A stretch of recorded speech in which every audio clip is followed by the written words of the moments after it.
Hi guys, welcome back.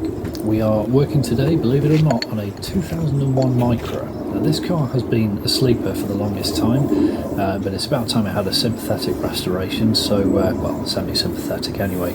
What I'm doing here is using the old trick with the oil and turpentine mixture. You'll notice that this is completely clean.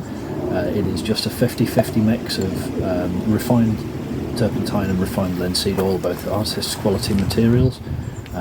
The greying is caused by the oil in the surface layer basically burning away in the sun and leaving a porous surface. So what I'm doing here, using a thinned down oil, is reapplying that surface layer of oil. As you can see, very rapidly it goes back to the original colour of the plastic.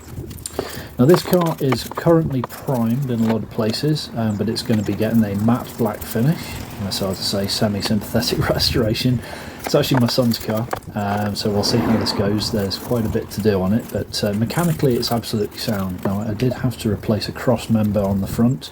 That's the bit that the bumper bolts onto, but I had to do that in a hurry, so I didn't video it. It did involve cutting the old one off with an angle grinder and then welding a new one on. But moving forwards, any mechanical work on this car will appear on the channel. So, as you can see, very rapidly going around this, just one coat has brought it back. I'm going to do the same on the back end as well.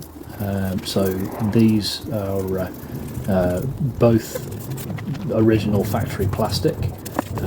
Sometimes people paint bumpers and this can affect the impact. There's a little bit of overspray on the right hand end of the rear bumper from priming by a previous owner, but I'll scrape that back and sort it out. Okay, so with the front and the rear done, just a quick walk around here just to show you how quickly this takes effect. And you can see there's a lot of priming still to be rubbed down and done, but next couple of weekends that'll be a matte black finish. So there you go, 50-50 mix of turpentine and linseed oil, and you can get your original factory colours right back.